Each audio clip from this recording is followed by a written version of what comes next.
He always ignored her, as if she were invisible in that manor house. But all it took was a bikini and a single glance for the millionaire to lose control. Desire came along with jealousy, and the past began to surface. If you enjoy stories of love and romance, watch until the end and you won't regret it. Subscribe to this channel and leave a comment telling us where you're listening to this beautiful story from. Let's continue. The silence of the mansion on the Upper East Side was broken only by the soft sound of Julia Scott's footsteps across the marble hallway. Her flat shoes echoed discreetly as she carried a tray with an afternoon snack for Camilla.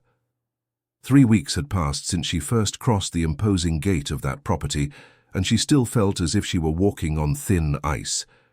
Dante Sinclair was exactly as the domestic employment agencies had described, a man who commanded with his gaze. Tall, with broad shoulders that perfectly filled his tailored suits, dark hair always impeccable, and a presence that made the air in the house feel denser. At 42, he had built an empire in the New York real estate sector, erecting skyscrapers that sliced the city's skyline like blades of steel and glass.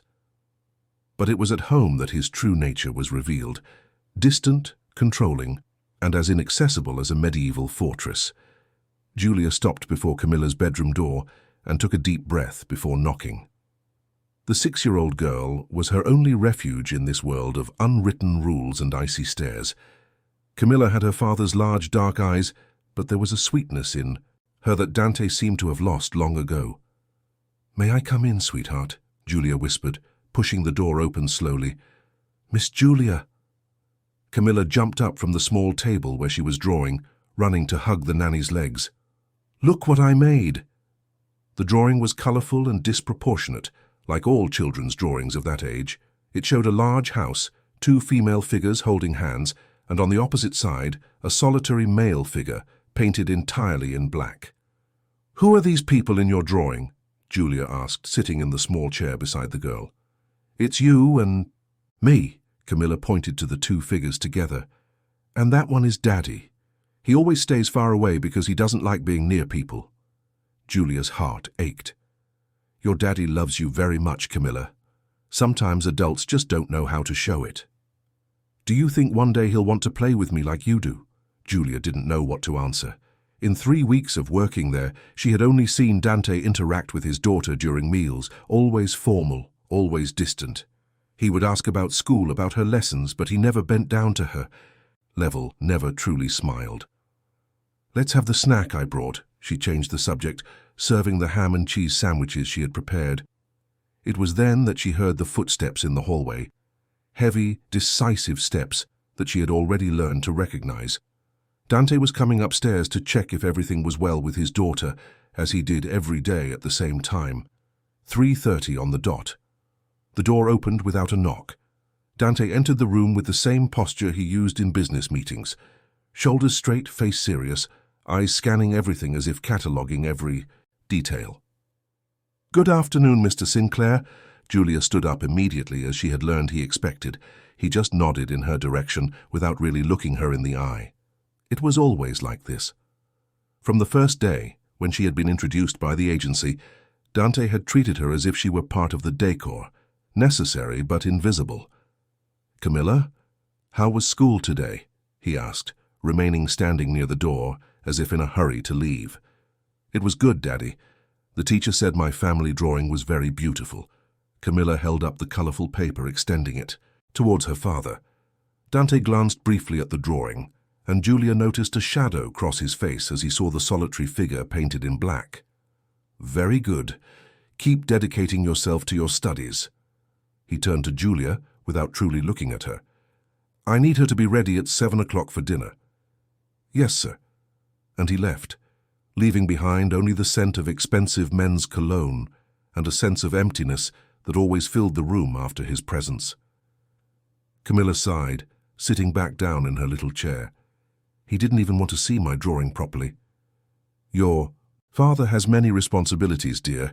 He takes care of many people, many companies." Julia sat down again beside the girl, but the words sounded hollow even to herself. 3 weeks.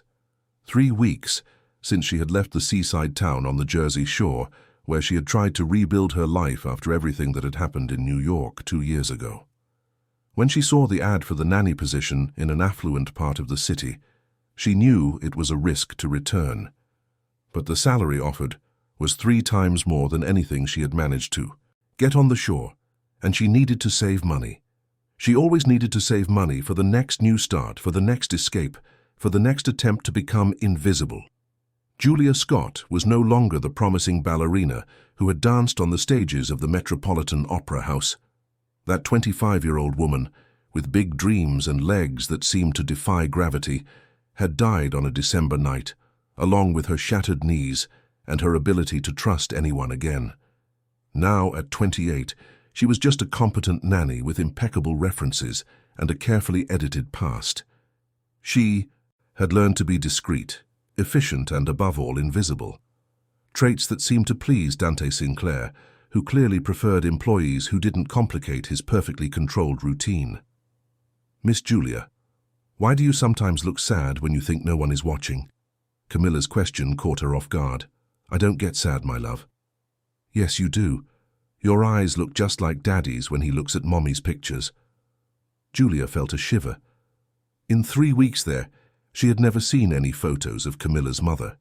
The house was impeccable, decorated by an expensive designer, but completely devoid of personal memories, as if the past had been surgically removed from every room. "What pictures are those, Camilla?" "The ones in the drawer of Daddy's desk. I saw them once when he left it open." The girl lowered her voice, as if telling a secret. "Mommy was very beautiful. She looked like a princess." "And where is your mother now?" "I don't know. Daddy said she went away because she didn't love us anymore. But I think she got lost. Sometimes I dream that she comes back." Julia's heart broke a little more. She knew well the pain of being abandoned, of not understanding why someone would simply disappear from your life, although in her case, she herself had chosen to disappear. "You know what?" Julia held the little girl's hands. "I'm sure that wherever your mother is, she thinks about you every single day." "You think so?" "I'm sure of it.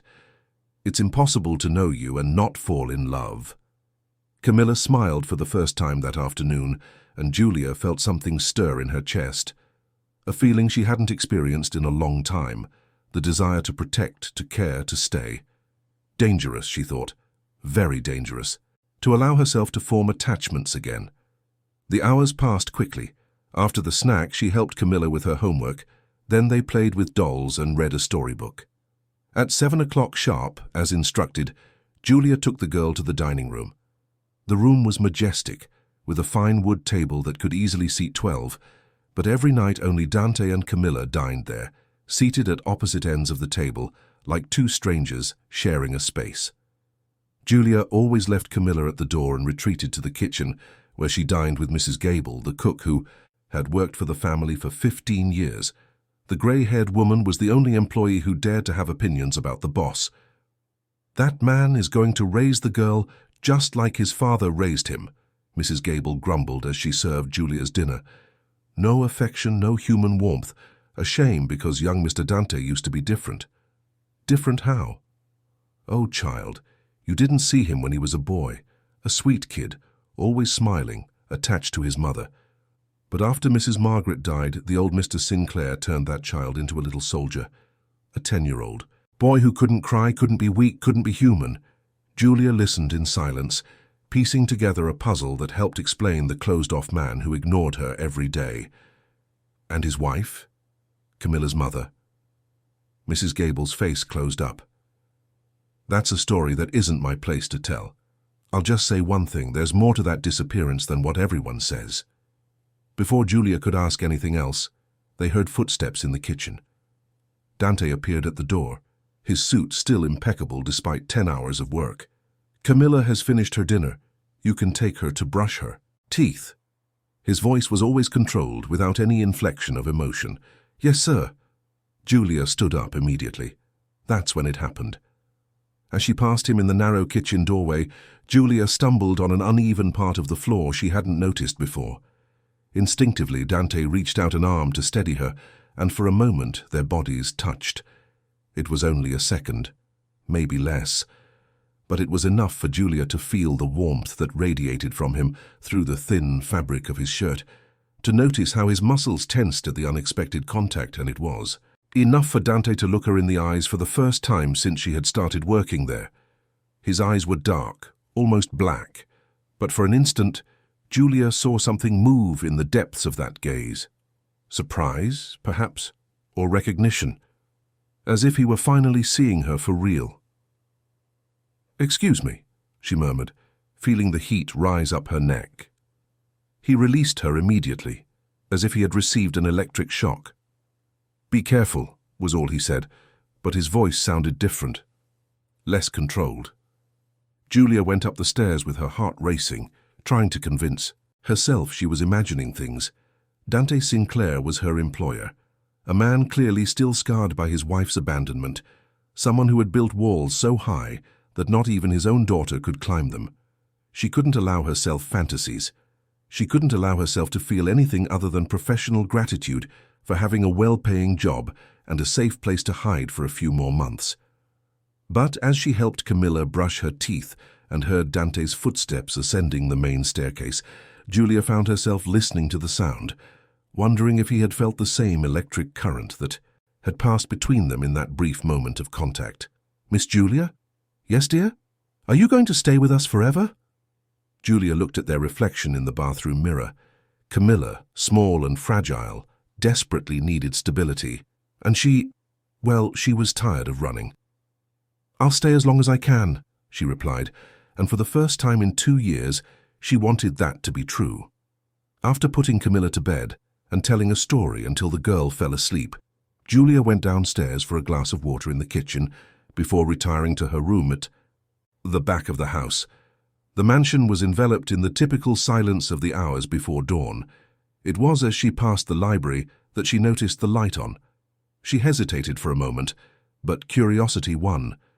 She peeked through the ajar door and saw Dante sitting in a leather armchair, a glass of whiskey in his hand, staring intently at something he held in the other. It was a photograph.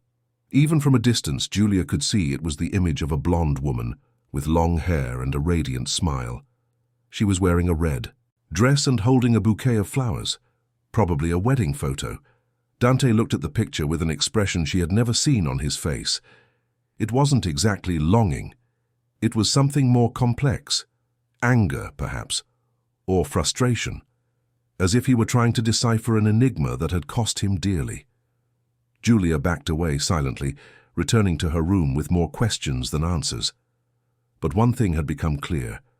Dante Sinclair was not just a cold man who had gotten over his wife's abandonment. He was someone still fighting with ghosts, someone who drank alone, looking at photos and trying to understand what had gone wrong.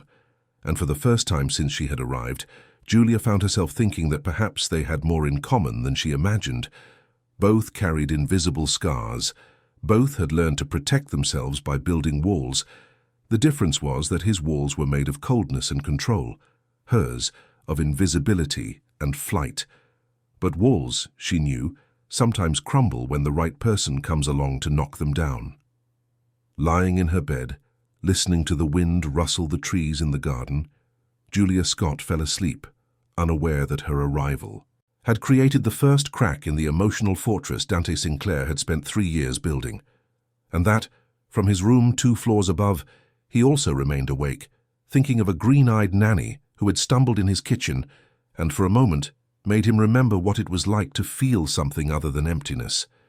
The following days brought a subtle but noticeable change to the dynamics of the mansion. Dante began to appear more frequently in the spaces where Julia worked. It wasn't obvious. He always had a plausible excuse to check if Camilla had done her homework, to retrieve a forgotten document, to confirm that the instructions about the girl's diet were being followed. But Julia felt the weight of his gaze, even when she pretended to be focused on other activities. On the Thursday after the kitchen incident, she was helping Camilla build a jigsaw puzzle in the living room when Dante came down from his office early. Normally, he worked until 7 in the evening without interruption. "Daddy!" Camilla stood up excitedly upon seeing him. "Look! Miss Julia is helping me build the princess's castle." Dante approached, observing the half-finished puzzle. Julia kept her focus on the pieces, but she could feel his presence like a magnetic force pulling at her attention. "Very good, Camilla." He bent down, and this was a surprise to Julia, who had never seen him put himself at his daughter's level. "How about Daddy helps you finish?" Camilla's jaw nearly hit the floor. "Really, Daddy? You want to play with me?" There was a moment of hesitation on Dante's face, as if he were fighting his own instincts. Then, something in his expression softened. "Of course, but just for a few minutes." Julia was preparing to stand up and give the father and daughter their privacy, but Dante surprised her again. "You can stay, Julia. Camilla enjoys your company." It was the first time he had said her name, the first time his voice carried something other than professional formality, and it was also the first time she allowed herself to look him directly in the eye for more than a second, a terrible mistake. Dante's eyes were even more intense up close, dark as night, but with a depth that suggested contained storms. And at that moment they were fixed on her with an intensity that made her heart race. "Thank you, Mr. Sinclair," she managed to murmur, turning her attention back to the puzzle pieces. What followed were the longest 15 minutes of Julia's life. Dante sat on the rug beside them, so close she could smell the scent of his masculine cologne mixed with something purely his own, a fragrance that made her think of wood and spice. His hands, large and long-fingered, were surprisingly delicate as they handled the small game pieces, and Camilla was radiant. The girl chattered non-stop, talking about school, about her friends, about the drawings she made. Dante listened with an attention Julia had never seen before, asking questions, even smiling, a small, restrained but genuine smile. "Daddy, Miss Julia knows how to dance. She taught me some steps yesterday." Julia felt her blood run cold. She didn't want her past life to be a topic of conversation, especially not with Dante. "Is that so?" His tone was casual, but she sensed the interest behind the question. "What kind of dance?" "Ballet," Camilla answered before Julia could intervene. "She showed me how to do pirouettes, but she said she can't do the hard ones anymore because she hurt her legs." The silence that followed was heavy, with tension. Julia kept her eyes fixed on the puzzle, trying to control the anxiety that always arose when someone touched on the subject of her former life. "Were you a professional ballerina?" Dante asked, his voice softer than usual. "I was," she replied simply, hoping he wouldn't press the matter. But he did. "What happened?" Julia finally lifted her eyes to meet his. "An accident. It's in the past." There was something in his gaze that suggested understanding, as if he too knew what it was to carry scars one preferred to keep buried. "Miss Julia, show Daddy how." "I did those pretty leaps." "No, sweetheart. Miss Julia can't do those things anymore."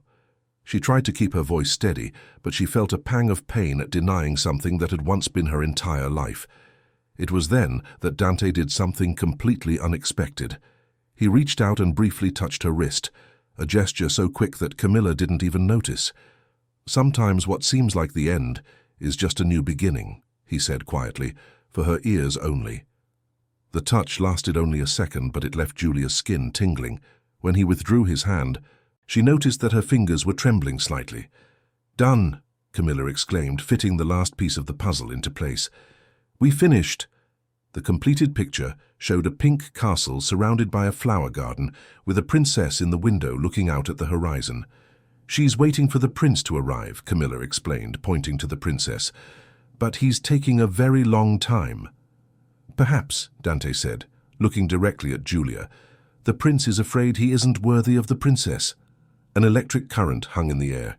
Julia felt as though the comment was directed at her, charged, with a meaning that went far beyond a simple children's game. "Or perhaps," she replied, holding his gaze, "the princess is afraid to trust in princes again." The moment was broken by Mrs. Gable, who appeared at the door to announce that dinner was ready. "Daddy, are you having dinner with us tonight?" Camilla asked hopefully. "I have to get back to the office, honey. I have some important calls to make." The disappointment on Camilla's face was obvious, but she didn't insist. She was used to her father's priorities. Later that night, after putting Camilla to sleep, Julia decided to take a walk in the garden.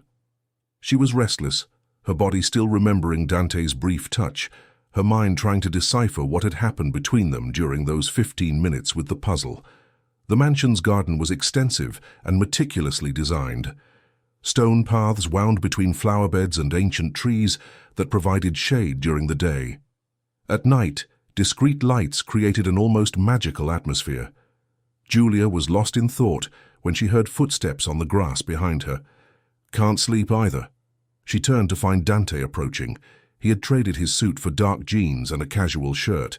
The first time she had seen him out of his executive uniform, the look made him more approachable, more human. "I was just getting some fresh air," she replied, conscious that she was only wearing a light cotton dress and a thin cardigan. "It's a good garden for that.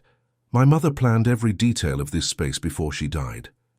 They walked side by side for a few moments in silence. Julia noticed that Dante seemed different here, away from the obligations and responsibilities that surrounded him during the day. "Have you been dancing for a long time?" he asked suddenly.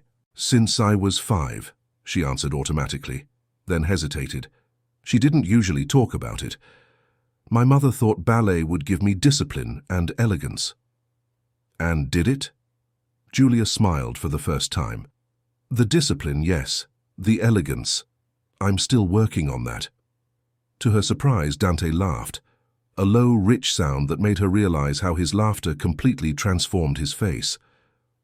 "I highly doubt you have any problems with elegance." The comment caught her off guard. There was something in his voice, a lower, more intimate tone that made her pulse quicken. "Mr. Sinclair." "Dante," he corrected. "Her. We're off the clock." "Dante," she repeated, and she liked how the name sounded on her lips. "Can I ask you something?" "Of course." "Why did you decide to play with Camilla today? It's not how you usually are." He stopped walking and turned to face her. "Do you want the honest answer or the socially acceptable one?" "The honest one." "Because you were there." The confession hung in the air between them. Julia felt as if the ground had shifted beneath her feet. "I don't understand." "Neither do I." Dante ran a hand through his hair, a gesture she realized he made when he was nervous. "Since you arrived here, I've been noticing things." "What kind of things?" "How Camilla smiles more, how the house feels less empty, how you move through the hallways as if you're dancing, even when you're just walking." Each of his words was like a hot coal touching her skin. Julia knew she should back away, maintain a professional distance, but something in his vulnerability kept her there. "Dante, I'm just your daughter's nanny." "No," he said, taking a step closer. "You're much more than that. And that's why I need to stay away from you." "Why?" "Because I destroy everything I touch." The pain in his voice was like a punch to the gut. Julia saw in that moment that behind the controlled, successful facade, Dante carried a guilt that was eating him up inside. "What happened with your wife?" she asked softly. His face immediately shut down. "That's none of your business."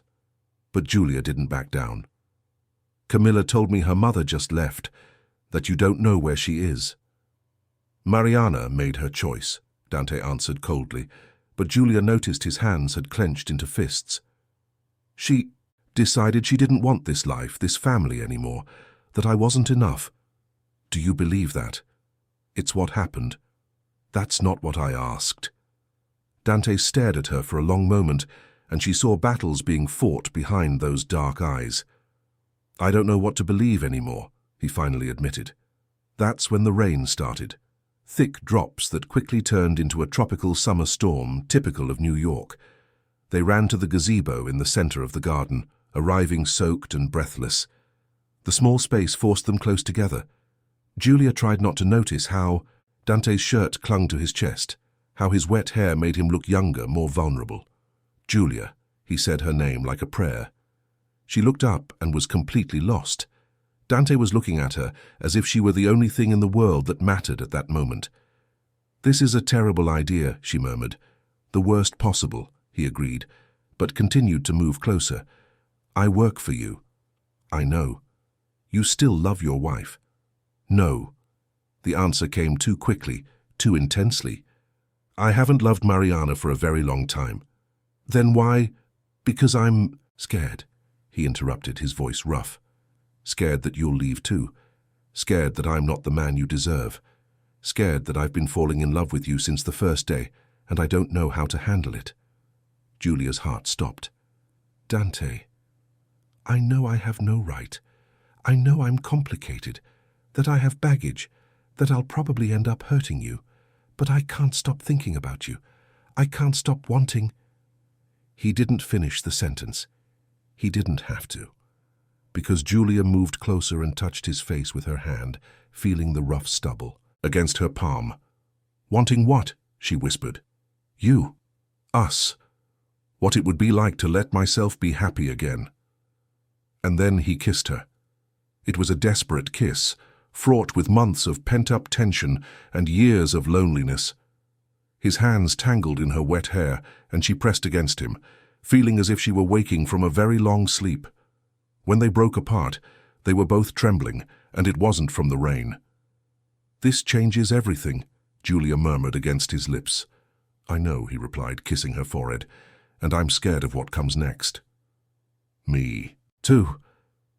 They stood there holding each other in the gazebo, listening to the rain fall and knowing they had crossed a line from which there was no return. Julia felt Dante's heart beating hard against her chest, and for the first time in 2 years, she allowed herself to believe that it might be possible to rebuild a life on the rubble of the past. But in the back of her mind, a voice whispered that happiness was a luxury that people with pasts like theirs couldn't afford, and that secrets sooner or later always come to light, especially in a house that held as many as the Sinclair mansion. The rain stopped almost an hour later, but they remained in the gazebo, talking in whispers about everything and nothing. Dante told her about the pressure of taking over the family business at 25, about how he had never had a choice in anything in his life. Julia spoke of the dance, of the stages where she had felt free, of how she still sometimes dreamed she was flying. When they finally returned to the house, Julia knew something fundamental had changed between them. Dante was no longer just her, distant and intimidating boss. He was a man with fears and broken dreams, someone who had recognized in her an equally wounded soul. At the door to her room, he hesitated. Julia, about what happened. I know, she interrupted. We need to be careful. For Camilla, for you, for me. I don't regret it, he said, surprising her. I should, but I don't. Neither do I. He touched her face one last time before pulling away. Good night, Julia. Good night, Dante. She entered her room with her heart still racing, knowing that her life had completely changed that night. That she had found something she thought was lost forever, the ability to feel, to desire, to hope. But she also knew the path ahead would be complicated. Dante carried deep scars left by his wife's abandonment, and she carried secrets that could destroy any chance of happiness they might build together. As she prepared for bed, Julia looked out the window and saw that there was still a light on in Dante's office. She imagined him there, struggling with the same conflicts that were keeping her awake. Tomorrow would be another day. Tomorrow they would have to return to their routine, feign normalcy, protect Camilla from any complications their attraction might cause. But tonight had been perfect, and for the first time in 2 years, Julia fell asleep, smiling. The weeks that followed the kiss in the gazebo brought a new dynamic to the Sinclair mansion. Dante and Julia developed a silent language made of furtive glances, accidental touches that lingered a second longer than they should, and conversations laden with double meanings that left the air between them electrified. During the day, they maintained the appearance of professional formality. Dante remained the busy businessman, and Julia the dedicated nanny. But at night, after Camilla fell asleep, they would meet in the garden, the library, or the kitchen, talking in whispers and stealing moments of intimacy that fueled a fire growing with each passing day. Julia had never experienced anything like this constant tension. It was like living permanently on the edge of a cliff, knowing that one false step could change everything. And the most dangerous part was that she was starting to enjoy the feeling. "You're different, Miss Julia," Camilla observed one Friday afternoon as they played house in the girls' room. "You're happier." Julia's heart quickened. "Why do you think that, sweetheart? You sing more, and you smile when you think no one is watching." Camilla stopped combing her doll's hair and looked directly at her. "It's because of Daddy, isn't it?" The question caught her completely off guard. "What do you mean?" "He's different too. Yesterday he asked me if I liked you working here, and this morning he was whistling in the shower." Camilla said it as if it were the most extraordinary thing in the world. "Daddy never whistles." Julia tried to keep her expression neutral, but internally she panicked. If a 6-year-old was noticing changes, what else were people perceiving? "Your father is probably just in a good place with his work," she tried to explain. "No, it's not that." Camilla shook her head with conviction. "He looks at you the way the prince looks at the princess in my storybooks." Before Julia could respond, they heard Dante's voice in the hallway. "Julia, I need to speak with you." His tone was more formal than usual, and when she left Camilla's room to meet him, she noticed a tension in his face she hadn't seen in weeks. "Did something happen?" "My brother is spending the weekend with us," he said without preamble. "Gabriel is back from a business trip and decided to stay here instead of going to his apartment." Julia sensed there was more to the information. "Is that a problem?" "Gabriel is complicated. He has opinions about everything and everyone, especially about the people who work for our family." Dante hesitated. "He was also very close to Mariana. When she disappeared, he blamed me." "Why?" "Because deep down, he always knew I didn't love her as I should have." The confession hung between them. It was the first time. Dante had admitted his feelings for his ex-wife so clearly. "And now he'll notice there's something between us," Julia concluded. "Probably. Gabriel has always been very observant, and he won't approve." Julia nodded, understanding the message. They would have to be even more careful over the weekend. Gabriel Sinclair arrived on Saturday afternoon, driving a red Porsche that made enough noise to wake the entire neighborhood. He was only 2 years younger than Dante, but the resemblance between them ended with the family's dark eyes. Where Dante was restrained and serious, Gabriel was expansive and charming. He wore his hair slightly longer, dressed more casually, and had the kind of smile that made women lose their composure. "Where's my little princess?" he boomed as he entered the house, and Camilla ran down the stairs to throw herself into his arms. "Uncle Gabby, did you bring presents?" "I always do." He spun her in the air before setting her down. "But first, you need to introduce me to your new nanny." Dante was coming down the stairs when Gabriel said this, and Julia noticed the warning look the brothers exchanged. "Uncle Gabby, this is Miss Julia. She's the best nanny in the world." Gabriel approached with that devastating smile spread wide, and Julia immediately put her guard up. "It's a pleasure to meet you, Julia." He took her hand and, instead of shaking it, brought it to his lips for a gallant kiss. "Camilla is right. You really are special." "Thank you, Mr. Sinclair." Julia gently withdrew her hand. "Camilla talks a lot about you. Only good things, I hope."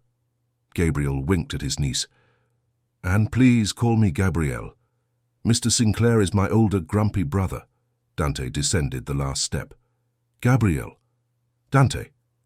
The brothers greeted each other with a hug that seemed more perfunctory than affectionate. During dinner, Julia felt as if she were being examined under a microscope. Gabriel asked seemingly innocent questions about her previous experience, her family, how she was enjoying working for the Sinclairs, but there was a sharpness in his eyes that made her uncomfortable. "And what did you do before becoming a nanny?" he asked as he cut his steak. "I worked for a few families in the metro area," she replied vaguely. Gabriel took a sip of wine. "You look familiar. I have the impression we've met somewhere before." Julia's heart nearly stopped. "I don't think so, Mr. Gabriel. Perhaps at some social event? Did you ever frequent the Metropolitan Opera House? My ex-fiancé was very involved with the ballet." "Gabriel," Dante intervened with a warning tone. "What? I'm just being sociable." Gabriel smiled innocently. "There's nothing wrong with getting to know the people who take care of our Camilla." Julia forced a smile. "I didn't attend many social events." But Gabriel didn't seem convinced. For the rest of the dinner she felt his eyes on her, as if he were trying to solve a puzzle. Later, as Julia was putting Camilla to bed, she heard raised voices coming from Dante's office. She couldn't make out the words, but the tone suggested a serious argument between the brothers. "Are they fighting because of me?" Camilla asked, clearly worried. "No, dear. Sometimes adults just disagree about work things." But when Julia went downstairs for tea in the kitchen, she passed the ajar office door and managed to catch fragments of the conversation. "You can't be seriously considering this, Dante. It's none of your business, Gabriel. Camilla is my niece too. And after what happened with Mariana is ancient history." "Is she? Because the last time we talked about her, you were still convinced she would come back." There was a heavy silence. "Things have changed," Dante said finally. "Because of the nanny." Gabriel's voice was laced with disdain. "Dante, you don't even know this woman. Where she came from, what she did before, why someone who is clearly educated and refined would agree to work as a nanny in a family home. Because she needs the job, just like any normal person." "Nothing about her is normal. The way she speaks, the way she moves, how she avoids certain questions. She's hiding something. Everyone hides something. That's not an answer, it's an evasion, and you know it." Julia backed away from the door, her heart pounding. Gabriel had noticed everything she was trying to keep hidden, and worse, he was planting seeds of doubt in Dante's mind. She went up to her room without getting her tea, but found it hard to fall asleep. Gabriel's words echoed in her mind, mixed with memories she fought to keep buried. 2 years ago, she had indeed frequented the Metropolitan Opera House, not as a spectator, but as part of the corps de ballet. Julia Scott had been a promising name in New York's classical dance scene, a young ballerina who had caught the attention of critics and the public, and she had met Harrison Vance at a charity gala. He was 12 years older, the heir to a traditional family, charming and seemingly in love with her. At first it seemed like a fairy tale. Harrison courted her with flowers, dinners at expensive restaurants, and promises of a bright future together. But gradually, he began to change. First it was the jealousy, then the control. He didn't like her going out without. Him didn't like her friends, didn't like other men watching her dance. And when she tried to talk about it, he would convince her it was love, that he just wanted to protect her. The night of the accident was still a blur in her memory. They had argued because she had refused to give up an important role in a production of Jealou. Harrison said that if she really loved him, she would choose him over her career. When she said she wouldn't give up her dreams for anyone, he became furious. The theater stairs were marble, slippery when wet from the rain that always came in when someone opened the main doors. Harrison had followed her there, shouting, grabbing her arm too tightly. When she tried to pull away, the rest was a succession of pain, ambulance sirens, and doctors explaining that her career was over. Shattered knees, torn ligaments, dreams in pieces. Harrison had visited her in the hospital, crying, begging for forgiveness, swearing it was an accident, and she had almost believed him, until she realized he seemed more relieved than sorry, as if her inability to dance was exactly what he wanted. That's when she decided to disappear. She changed her name on her documents, invented a new identity, and went to live in a small town on the coast where no one knew her. For 2 years, she lived like a ghost, taking care of children for families who asked few questions and paid in cash. Until she saw the ad to work at the Sinclair house. Now, lying in the darkness of her room, Julia wondered if she had made a terrible mistake by returning to New York. Gabriel had almost recognized her. How many other people could make the same connection, and what if Harrison found out where she was? A soft noise at the door pulled her from her thoughts. Someone had knocked very lightly. "Who is it?" she whispered. "It's me." Dante's voice made her get up immediately. She opened the door to find him there, still wearing the dress pants and white shirt from dinner, but with the top button undone and his sleeves rolled up. "Can I come in? We need to talk." Julia hesitated. Having Dante in her room at this hour was dangerous for several reasons, but his expression suggested it was important. "Of course." He entered and closed the door behind him, but remained close to it, creating an intimacy that made Julia's heart race. "I heard the conversation with your brother," she admitted. "I figured. Gabriel isn't exactly discreet." Dante sighed. "He has doubts about you. And you?" "I know you're hiding something," he said bluntly. "From the first day, I knew. But I also know that you're good for Camilla, that you're as honest with me as you can be, and that—" He hesitated. "And that?" "That it doesn't matter what you did before or why you're here. All that matters is who you are now." The statement was like a punch to the gut. Julia felt tears sting her eyes. "Dante, if you knew, then tell me." He took a step closer.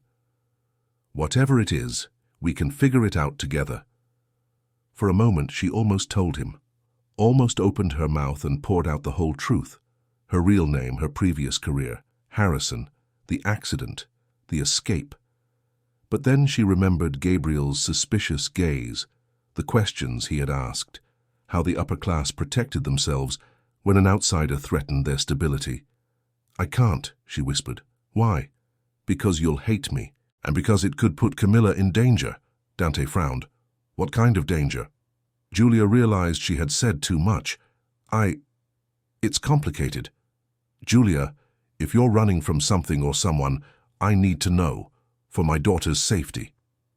The way he said it, putting Camilla first, being the protective father, broke her heart a little more, because she knew he was right. If Harrison found her, if he discovered where she was, he could use anyone close to her as leverage. "It's nothing that will affect Camilla," she lied. "It's just something from my past I prefer to keep buried." Dante studied her for a long moment. "Everyone is entitled to their secrets," he said finally. "But when we start to feel something for each other, secrets become more complicated." "I know. Because I have my own." This surprised her. What kind of secrets? About Mariana. About why she really left. Dante ran a hand through his hair. "Gabriel thinks she might come back. That maybe I should be waiting for that." "And you? What do you think?" "I think Mariana did me a favor by leaving. Our marriage had been a sham for years. We got married for the wrong reasons, stayed together for the wrong reasons, and when she finally had the courage to leave, I felt more relief than sadness." "Then why is Gabriel—" "Because he's worried about what people will say. The Sinclair family has a reputation to maintain, and a scandalous divorce isn't good for business." Dante moved even closer. "But I don't care what people say anymore. I care about what I feel." "And what do you feel?" "That I don't want you to leave." The confession hung between them. Julia knew she should back away, maintain the distance, protect them both from the complications that would follow. But when Dante reached out to touch her face, she allowed herself to relax against his palm. "I don't want to leave either," she admitted. "Then don't. It's not that simple. It can be, if we let it." He leaned in and kissed her, slowly this time, as if he had all the time in the world. Julia melted against him, allowing herself to temporarily forget all the reasons why this was a terrible idea. When they broke apart, they were both breathless. "Gabriel will try to separate us," Dante murmured against her lips. "He's trying to protect you." "I don't need protection, I need you."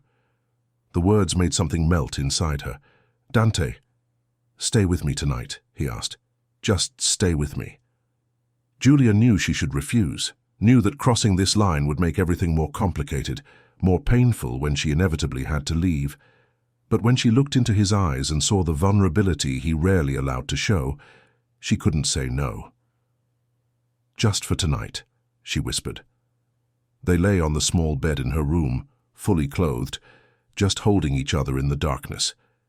Dante told her about the pressure of taking over the family business so young, about how he had never had time to discover who he really was outside the role of the responsible heir. Julia spoke of the dance, of how she felt like she was flying when she was on stage, of how her identity had been lost along with her career. They didn't make love that night. They just held on to each other, sharing breath and heartbeats, creating an intimacy deeper than any physical contact. Dante left before dawn, but not before kissing her softly and whispering that he regretted nothing. Julia lay, awake after he left, staring at the ceiling and trying to process everything that had happened. She was falling in love with Dante Sinclair, and that was simultaneously the best and the worst thing that could happen. Because people like her, people with dark pasts and dangerous secrets, didn't deserve happy endings, and because she was beginning to suspect that Gabriel was right about one thing. None of this was going to end well for anyone involved. Outside the window, the sun was beginning to rise over New York, bringing a new day full of possibilities and dangers in equal measure. The week following the night Dante spent in her room brought subtle but significant changes to the house's dynamic. Gabriel extended his stay, claiming issues with renovations at his apartment, but Julia suspected he was there to watch her and report any irregularities to his brother. It was on Tuesday that things began to fall apart. Julia was at the grocery store with Camilla, buying ingredients for dinner, when she felt a familiar presence behind her in the dairy aisle. She didn't need to turn around to know who it was. Her body reacted instinctively, every muscle tensing like an animal scenting danger. "Julia?" The voice made her blood run cold. She gripped Camilla's hand tighter and turned slowly. Harrison Vance stood there, 6 feet away, with the same charming smile he used to disarm his victims. He looked different. Shorter hair, sunglasses he didn't used to wear, a well-groomed beard that completely changed his appearance. But she would recognize him anywhere. "I'm sorry. I think you've mistaken me for someone else," she said, trying to keep her voice steady. "Julia Scott, isn't it?" Harrison stepped closer, ignoring her obvious tension. "What an incredible coincidence. I haven't seen you in—" "How long?" Camilla looked curiously between the two adults, sensing that something was wrong. "You really have me confused with someone." Julia began to move away. "Excuse me. Wait." Harrison grabbed her arm with the feigned gentleness she knew so well. To any observer, it looked like a friendly gesture. She knew it was a threat. "It doesn't have to be like this. I'm living on the Upper East Side now. It would be nice to reconnect." "Miss Julia, who is this man?" Camilla asked, instinctively positioning herself behind Julia. "No one important, sweetheart." Julia shook off Harrison's grip with a sharp movement. "We're late." Of course, you must be working, I imagine." Harrison smiled at Camilla in a way that made Julia want to shield the girl behind her. What a beautiful child. Must be the daughter of some important family in the area. His tone was casual, but there was an implicit threat that Julia caught perfectly. He was making it clear that he knew where she worked and with whom. "Let's go, Camilla." Julia picked the girl up, abandoning the shopping cart, and headed quickly for the exit. "It was a pleasure seeing you again, Julia," Harrison called after her, loud enough for other people to look. "I hope we can talk soon." Julia's heart only stopped pounding when they got home and locked the gate behind them. "Miss Julia, are you okay?" Camilla asked from the back seat of the car. "You were scared of that man." "I'm fine, dear. Sometimes we run into people we don't want to see, that's all." But Julia was far from fine. Harrison had found her. After 2 years of hiding, keeping a low profile, living like a ghost, he had shown up just as she was starting to let herself be happy again. And worse, he knew about Camilla. That night, after the girl had fallen asleep, Julia sought out Dante in his office. He was reviewing contracts when she knocked on the door. "Come in." He smiled when he saw her, the kind of smile that had become increasingly frequent in recent days. "How was your outing with Camilla? We need to talk." Her tone made him immediately close his laptop and give her his full attention. Something happened. It wasn't a question. Dante knew her expressions well enough to know when something was wrong. "Someone from my past found me today." Julia told him about the encounter at the grocery store, omitting the darkest details but making it clear that Harrison posed a threat. "What kind of threat?" Dante asked, his voice taking on a tone she had never heard before. "Dangerous. He was obsessive, controlling. When I broke up with him 2 years ago, he didn't take it well. Obsessive how? Julia hesitated, but the concern in Dante's eyes convinced her she needed to be honest, at least partially. He would follow me, show up at my work, at my parents' house, at the places where I danced. He said he loved me, that he couldn't live without me, but in reality, she swallowed hard. In reality, he wanted to control me. Is that why you changed your name? The question surprised her. How did you? Julia, I run a company with 50 employees. You think I didn't have your references checked when you started working here? Dante stood up and walked over to her. Julia Scott has only existed for 2 years. Before that, there's no record of you anywhere. Her heart raced. Dante, I can explain. You don't have to. I understand why you needed to disappear. The question is, does this man pose a danger to Camilla? The direct question forced her to face her worst fears. He might use anyone close to me as leverage, she admitted. He mentioned he knew Camilla was the daughter of an important family. Dante's face darkened. Son of a bitch. I'll leave, Julia said quickly. Tonight, if you want. I can't put Camilla at risk. No. The response was immediate and firm. You're not going anywhere. Dante, you don't understand. Harrison is dangerous when he doesn't get what he wants. So am I. His voice was laced, with a coldness she had never seen before. No one threatens my family. Family. The word hung in the air between them, heavy with meaning. I'll increase the security at the house, Dante continued, and I'm going to have a talk with this Harrison. No, Julia grabbed his arm. Don't do that. You don't know him like I do. Any direct confrontation will only make things worse. Then what do you suggest? That I leave New York? That I disappear again? And leave me? Leave Camilla? Dante held her face between his hands. Julia, listen to what I'm saying. You are not leaving. We will solve this together. Why? The question came out more vulnerable than she intended. Why do you want to get involved in my problems? Because I love you. The world stopped. Julia looked into his eyes, searching for signs that it was just a moment of emotional intensity, but found only absolute sincerity. Dante, I know it's too soon. I know the situation is complicated. I know you have your reasons not to trust men like me. But I love you, Julia. And I won't let anyone hurt you as long as I have anything to say about it. She closed her eyes, trying to process the declaration. Part of her wanted to run into his arms and confess that she loved him too. Another part knew that love wouldn't be enough to protect them from what Harrison was capable of. What if I told you my real name isn't Julia Scott? What if I told you I used to be a completely different person? Then I'll love that person too. The simplicity of the answer completely undid her. Tears she had held back for years finally escaped. My real name is Julia Scott, she whispered, keeping the last name the same for now. I was a principal dancer at the Metropolitan Opera House. Harrison met me at a gala and decided I would be his, no matter the cost. Dante listened in silence as she told the edited version of the story. The relationship that became a prison, the growing control, the need to flee. She didn't mention the accident, didn't tell him about the shattered knees or how Harrison had effectively ended her career. Some truths were still too dangerous to share. He'll never give up, she concluded. That's how men like him work. To them, we're property, not people. He'll give up when I talk to him, Dante said with an icy certainty. Dante, promise me you won't do anything rash. Harrison is smart, manipulative. If you confront him directly, he'll find other ways to get to me. All right, but you stay here, with me, with Camilla. That's non-negotiable. They were interrupted by urgent knocks on the door. Dante? It was Gabriel's voice. I need to talk to you. It's about Mariana. Dante and Julia separated quickly.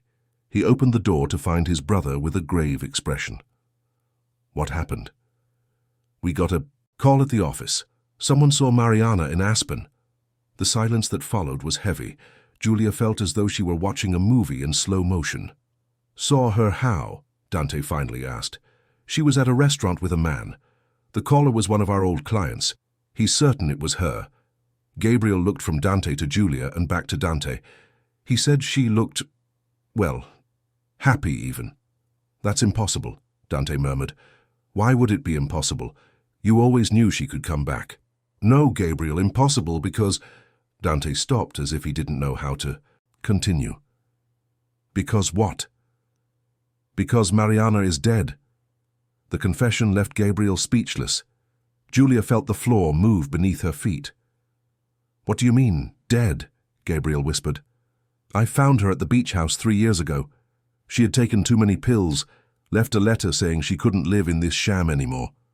Dante sat down heavily in his armchair. The letter said it was better for everyone to think she had simply left. "Jesus Christ, Dante, and you never told me." "I respected her last wish. I arranged everything discreetly, a small funeral just for some of her family upstate, and I let the world believe she had run off with another man." Julia watched the scene with growing horror. If Mariana had been dead for 3 years, who had Gabriel's client seen in Aspen? "Are you sure it was her?" Gabriel asked. "Positive. I myself—" Dante hesitated, looking at Julia. "I took care of everything personally." "Then who the hell did our client see?" No one had an answer for that. It was then that they heard a noise from upstairs, quick footsteps like someone running. "Camilla," Julia murmured, rushing to the stairs. They ran upstairs to find the girl's room empty. The window was open, curtains billowing in the night wind. "Camilla!" Dante shouted, running to the window. On the windowsill there was a handwritten note. "If you want your daughter back, come alone to the address below. Bring the ballerina. You have 2 hours." The address was an abandoned warehouse in an industrial part of Brooklyn. The note was signed with a name that made Julia's blood run cold. H. Vance. "Son of a bitch," Dante snarled, crumpling the note. "Dante, it's a trap," Julia said, trying to stay calm despite the terror she felt. "He wants us both there. This isn't just about me." "It doesn't matter. He has Camilla." "Wait," Gabriel intervened. "Let's call the police." "No!" Julia and Dante shouted at the same time. "If we call the police, he could hurt Camilla," Julia explained. "Harrison isn't stable. When he feels cornered, he can do anything. And if we don't go? Then we'll find out what he's really capable of," Dante said, with a coldness that made Julia tremble. They ran downstairs, Gabriel insisting on coming along, Dante flatly refusing. "It's personal," Dante said, checking a gun Julia didn't even know he owned. "He wants to settle scores with me and Julia. You'll only complicate things." "Dante, Gabriel, promise me that if we're not back in 4 hours, you call the police."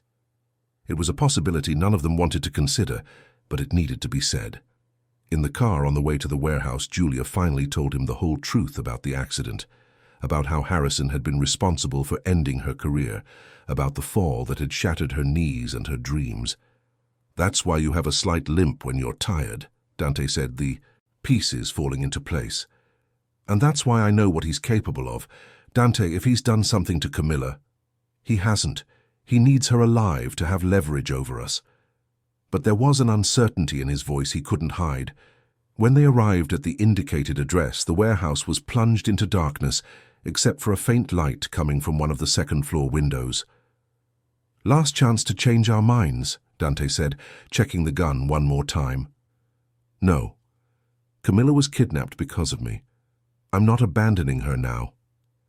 They got out of the car and walked towards the warehouse entrance, unaware that inside that abandoned building, the whole truth about both of their pasts was about to come to light, and that some truths were too dangerous to be revealed. The warehouse smelled of damp and rusted metal. Dante and Julia entered cautiously, their footsteps echoing in the vast, empty space. The only light came from a single bulb suspended in the center of the upper floor, creating dancing shadows on the decaying walls. "Camilla!" Dante shouted, his voice reverberating through the space. "Daddy!" The girl's voice came from above, faint but audible. She was alive. "Come up slowly," a male voice commanded, "and keep your hands where I can see them." Harrison was waiting for them on the upper floor, Camilla seated in a chair beside him. The girl didn't look hurt, just scared. Harrison had changed clothes since their encounter at the store. He now wore a dark suit that made him look more formal, more dangerous. "Julia, my love," he said with a smile that didn't reach his eyes. "So glad you decided to come, and you brought company." "Let her go," Dante said, standing in front of Julia. "This is between you and us." "Oh, but she's exactly why we're all here." Harrison stroked Camilla's hair in a way that made Julia's stomach turn. "This beautiful child is your weak spot, isn't she? Just as Julia has become yours."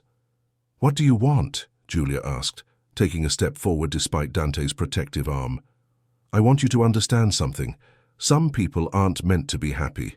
You, for example, Julia.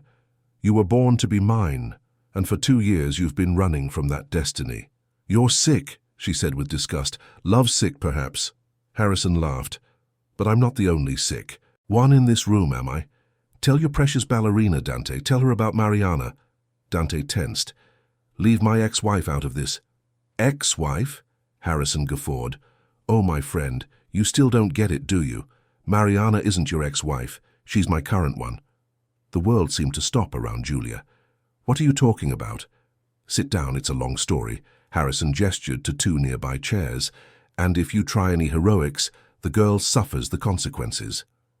Reluctantly, Dante and Julia sat. "You see, I met Mariana long before she married you, Dante. She worked at an art gallery where I used to buy pieces. Beautiful, elegant, ambitious, exactly the type of woman who has always attracted me." Harrison paced as he spoke, always keeping a hand near Camilla. "We started an affair while she was still married to you, and it was Mariana who had the brilliant idea to fake her own death." "That's a lie," Dante murmured, but his voice lacked conviction. "Is it? Then how do you explain the fact that I have this here?" Harrison took a phone from his pocket and showed them a photo. It was Mariana, clearly alive in an elegant restaurant, smiling for the camera. The photo had been taken recently. The newspaper on the table had the previous week's date. "Impossible," Dante whispered. "Mariana staged her own death because she wanted her share of the inheritance without having to go through a messy divorce, and it worked perfectly, until you decided to move on with another woman." Julia felt as if she were in a nightmare. "Why are you telling me this?" "Because Mariana didn't like it one bit when she found out you had found love again, Dante. And I didn't like it one bit when I heard that my Julia was giving herself to another man." "I am not yours," Julia said through clenched teeth. "Oh, but you are. You always have been, from the moment we met." Harrison crouched in front of her. "Did you think the accident at the theater was a coincidence?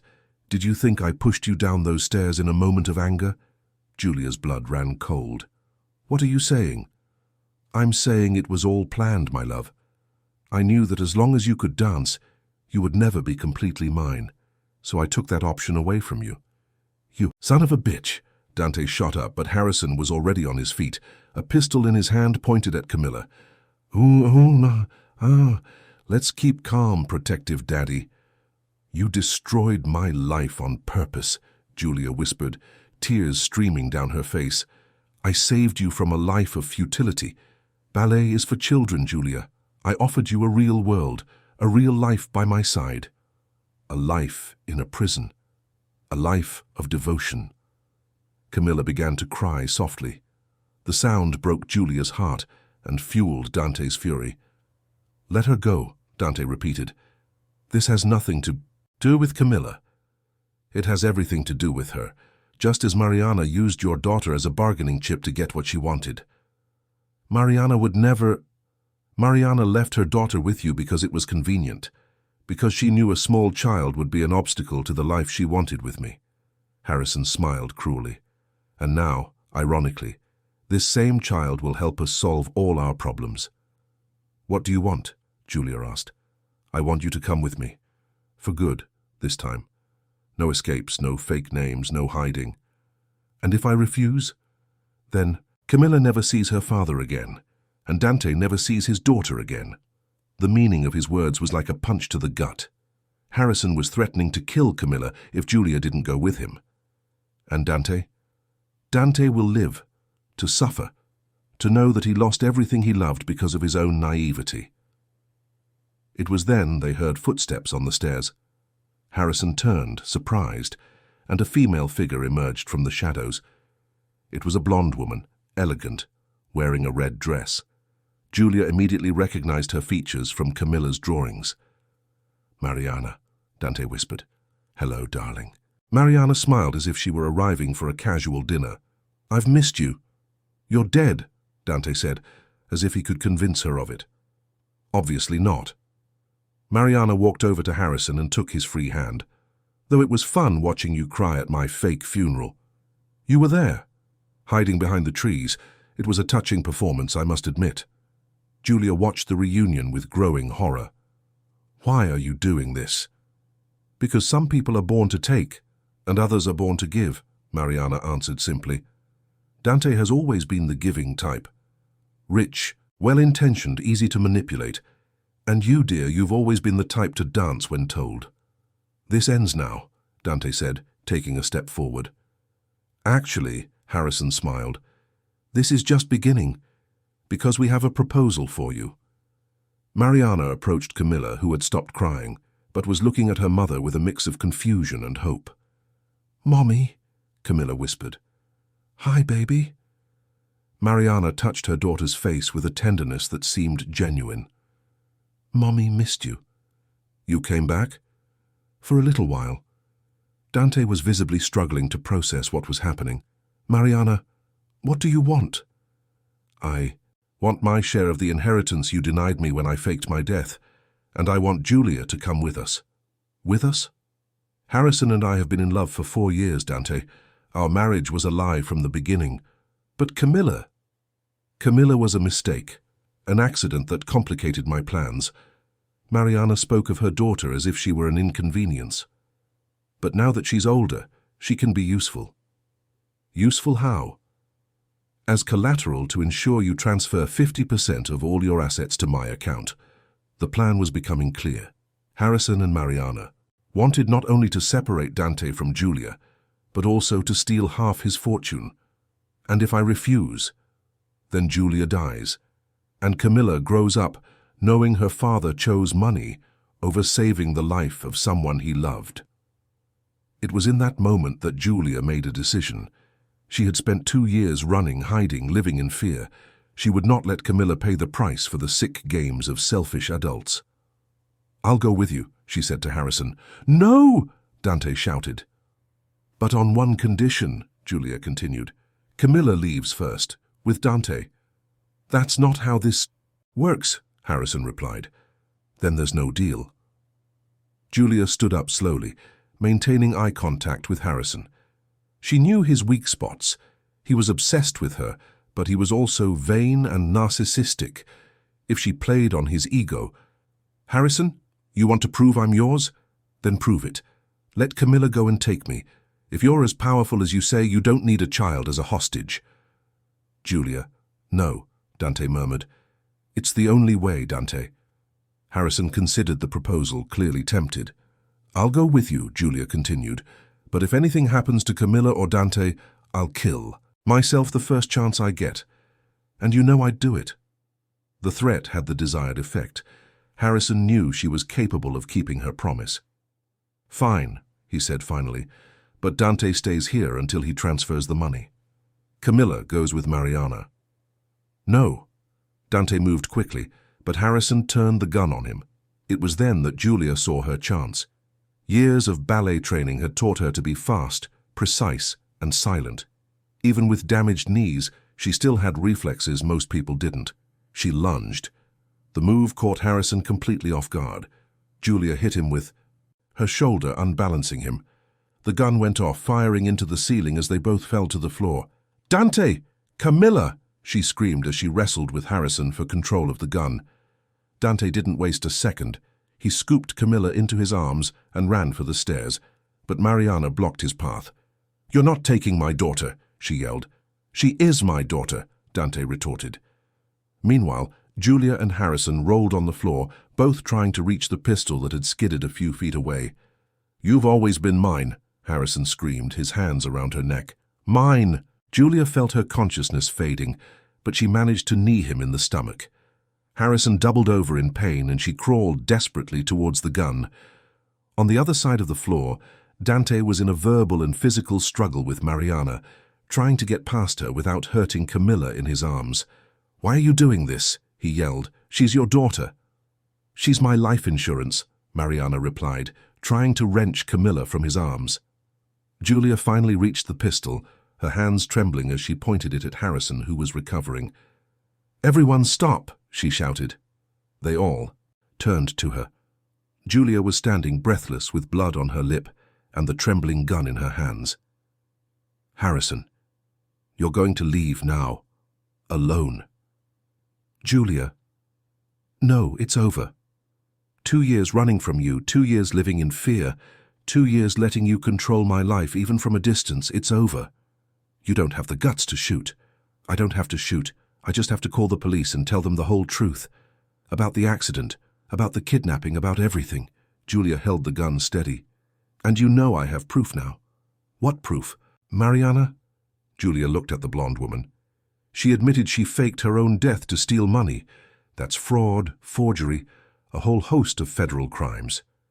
Mariana paled. "You can't prove anything." "Yes, I can, because you made a mistake tonight." "What mistake?" "You confessed everything in front of 2 witnesses." Julia smiled for the first time. "And you kidnapped a child. That's a very heavy sentence." It was then that they heard sirens in the distance. Harrison looked at Mariana, then at Julia, realizing they had been outmaneuvered. "How?" "Gabriel," Dante said, still holding Camilla tightly. "I sent him a text before we came into the warehouse. If he didn't hear from me in 2 hours, he was to call the police." The sirens were getting closer. "It's over," Julia said simply. Harrison looked at her one last time, and she saw something break behind his eyes. The obsession that had controlled his life for years, finally meeting an obstacle it couldn't overcome. "This isn't over," he said. "Yes, it is." Harrison and Mariana exchanged glances, and in a silent decision, they ran for the back window. There was a fire escape that led to the parking lot where they likely had a car waiting. Julia didn't try to stop them. She was exhausted, emotionally and physically drained. All she wanted was to make sure Camilla was safe. "Miss Julia," Camilla ran to her as soon as Dante set her down. "You saved us." "We saved ourselves, sweetheart." Dante approached and wrapped them both in a protective embrace. "Is it over?" he asked. "It's over," she confirmed. The red and blue lights of the police cars began to illuminate the warehouse windows, and for the first time in 2 years, Julia Scott felt she was truly free. But she knew true freedom would only come when she decided what to do with the love she felt for Dante Sinclair, and whether she could build something real on the wreckage of the past they both carried. As they walked down the stairs to meet the police officers, Camilla held both of their hands. "Now can you get married and we can be a real family?" she asked with the brutal honesty of a child. Dante and Julia looked at each other over the girl's head, and they both smiled. Maybe it was possible to start over after all. Maybe it was possible to be happy. 6 months later, Julia woke to the smell of coffee and pancakes coming from the kitchen. The morning sun filtered through the curtains of the master bedroom in the Sinclair mansion, a room she now officially shared with Dante. She stretched in bed, still getting used to the feeling of waking up without fear, without the constant need to look over her shoulder. Harrison and Mariana had been arrested 3 weeks after the night in the warehouse. The police found them trying to cross the border into Canada using fake documents. The legal proceedings had been long and complicated. Mariana was charged with faking her own death, fraud, child abandonment, and kidnapping. Harrison faced even more serious charges: stalking, kidnapping, assault, and attempted murder related to Julia's accident 2 years prior. Gabriel had proven to be a surprising ally throughout the legal process. After understanding the truth about Dante and Mariana's relationship, he offered Julia a sincere apology and became one of her biggest supporters. "You saved my brother," he had said in one of their many conversations during those difficult months. He'd been dead inside for years. It wasn't Mariana who was killing him. It was the lie he was living. The healing process had been gradual for everyone. Camilla went to therapy to process the trauma of the kidnapping and the shock of discovering her mother wasn't dead, but a person who genuinely didn't love her. Dante struggled with feelings of guilt for not having seen through Mariana's lies and for being so blind to the signs. And Julia?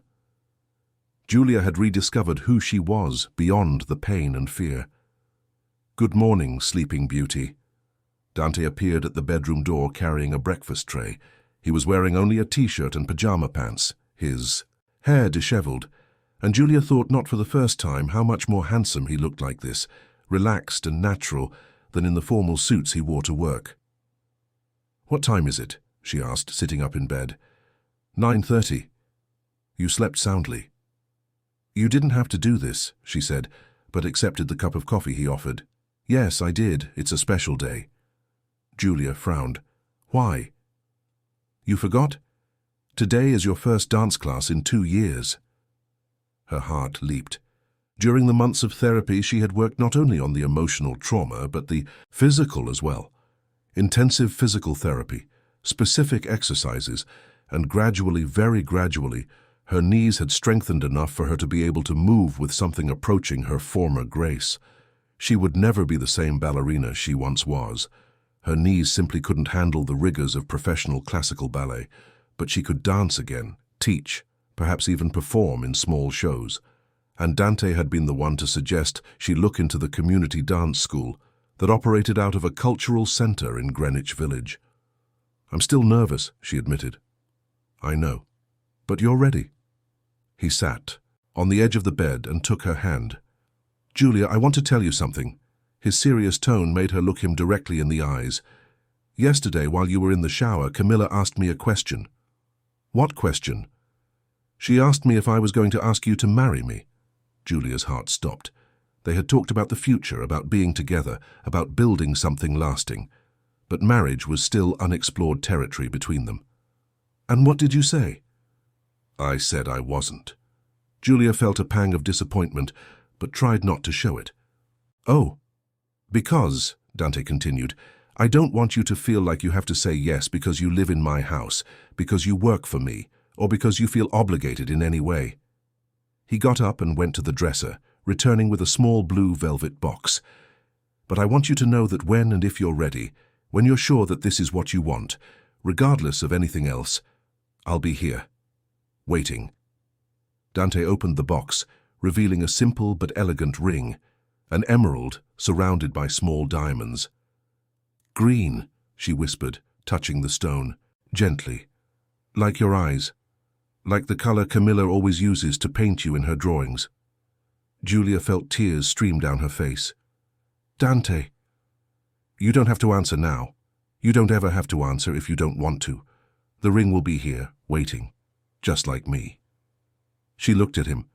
This man she had learned to love despite all her fears, who had fought for her when she didn't believe she deserved protection, who respected her time and her need to control her own choices.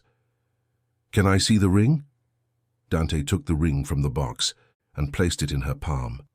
It was even more beautiful up close, delicate but solid, traditional but with its own personality. "It's perfect," she said. "Like you." "I'm not perfect, Dante. I'm broken in a lot of places. Then there are 2 of us, and maybe 2 broken people who love each other can heal one another."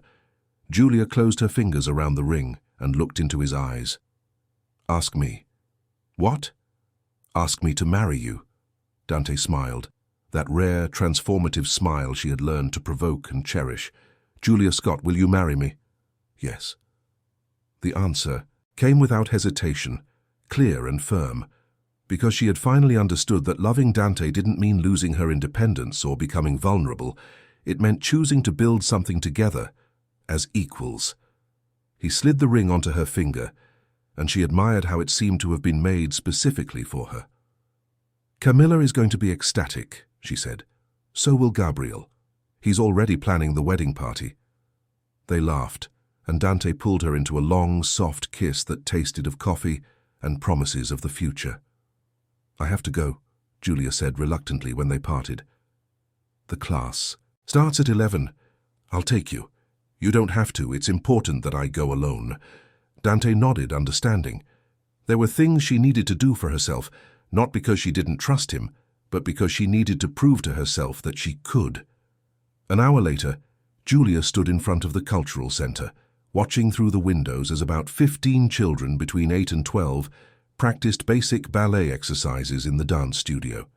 She wore simple dance clothes, black tights, a leotard, a light skirt, and carried ballet slippers she hadn't worn in over 2 years. "You must be Julia." She turned to find a woman of about 40, with greying hair in a bun, her erect posture screaming retired ballerina. "I'm Marina, the coordinator. Welcome." "Thank you. I'm a little nervous." "That's normal.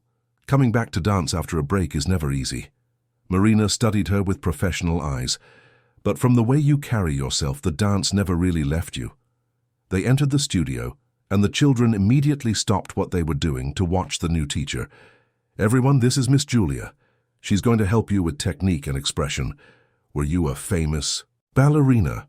a girl with curly hair asked directly. "I was a ballerina," Julia replied. "I don't know about famous."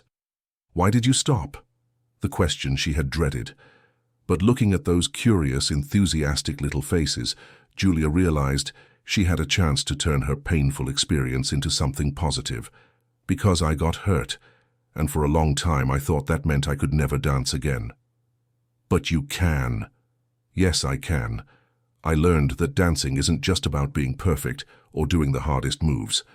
It's about expressing yourself, about feeling the music in your body, about telling a story without words." The 2-hour class passed like 2 minutes. Julia taught basic exercises, helped with posture, and most importantly, saw the children's eyes light up when they managed to execute a move correctly. When the class ended, one of the girls approached her. "Miss Julia, are you coming back next week?" "Yes, I am." "Good. You teach differently than the other teachers." "How so?" "You don't yell when we make a mistake, and you smile for real." On the way home, Julia stopped at a park and called Dante. "How was it?" He answered on the first ring. "Incredible. Painful. Terrifying. Perfect. I'm so proud of you." "Dante?" "Yes?" "I love you. And not just because you saved me, or because you protected me, or because you're an amazing father to Camilla. I love you because you're you. Because you make me laugh. Because you sometimes leave dirty socks on the floor. Because you make heart-shaped pancakes when you think no one is looking." "You saw that?" "I always see," she laughed. "I love you for your flaws, as much as for your qualities. I love you too, and I can't wait to spend the rest of my life proving it every day." When Julia arrived home, she found Camilla in the garden playing with Gabriel, who had become a constant and welcome presence in their lives. "Miss Julia," Camilla ran to her. "How was your class?" "It was wonderful, and I have some news for you." "What news?" Julia held out her hand, showing the ring. Camilla screamed so loudly that birds flew from the trees. "Daddy asked you to marry him. Daddy asked you to marry him." Gabriel approached with a huge smile. "Welcome to the family officially, Julia. Thank you for being willing to give me a chance. Thank you for saving my brother from his own stubbornness." That night, after Camilla fell asleep, Julia and Dante sat in the gazebo where they had first kissed. The evening was warm, and the garden smelled of jasmine. "There's one more thing I want to give you," Dante said, pulling an envelope from his pocket. "More gifts? Open it." Inside the envelope were legal documents. Julia read them quickly, and her heart pounded. "You're giving me 50% of the company. A partnership, full equality in everything. Dante, it's fair. You're going to be my wife Camilla's mother, part of the family. And more importantly, you have incredible ideas. That project you suggested for building quality, affordable housing? Gabriel and I looked into it, and it's brilliant." Julia looked at the papers again, hardly believing it. "You trust me that much?" "I trust us." They sat in silence for a few moments, just enjoying the quiet of the night and the feeling that, finally, they were exactly where they were supposed to be. "Julia?" "I have one request." "What is it?" "At our wedding, I want you to dance." She looked at him, surprised. "Dante, it doesn't have to be anything elaborate. Just, I want to see you dance on the day we get married, because dance is a part of who you are, and I fell in love with all of you." Tears streamed down her face. "Okay, but you'll have to dance with me." "I can't dance." "Then I'll teach you." They stood up right there in the gazebo, and Julia placed one hand on his shoulder, the other in his. There was no music, only the sound of the wind in the trees and the distant hum of the city. "First you relax," she instructed. "Dancing isn't about perfect technique, it's about feeling." "And what should I be feeling right now?" "Love, gratitude, hope." "That's easy." They moved slowly, unhurriedly, without worrying about right or wrong steps. It was just two people who had found each other after weathering their individual storms, celebrating the possibility of a future built together. "Julia?" "Yes?" "Thank you." "For what?" "For staying, for fighting, for teaching me that it's possible to start over." She stopped moving and kissed him softly. "Thank you for showing me that loving doesn't mean losing your freedom. It means choosing to share that freedom with someone who's worth it." 3 months later, in an intimate ceremony in the mansion's garden, Julia Scott married Dante Sinclair. She wore a simple white silk dress and danced the first dance barefoot on the grass, with Dante gracefully stumbling over her feet, while Camilla laughed and applauded from the front row. Gabriel gave a moving speech about second chances and how the best families are the ones we choose to build. Mrs. Gable cried through the entire ceremony and later served a feast that would feed a small army. And as the sun set over New York that autumn afternoon, Julia looked around, at her husband, her stepdaughter, her new family, her renewed dreams, and knew that sometimes the most beautiful stories are the ones that grow from the rubble of the most painful ones. She had learned to dance again. Dante had learned to love without fear. Camilla had gained the stable, loving family she had always deserved, and altogether, they had proven that happy endings aren't just possible, they are earned, one day at a time, by people brave enough to believe they deserve true love. 2 years later, as Julia held their newborn son, whom she and Dante had decided to name Michael, in her arms, she thought that life truly does offer second chances to those who have the courage to take them, and sometimes, just sometimes, those second chances are even more beautiful than the original dreams.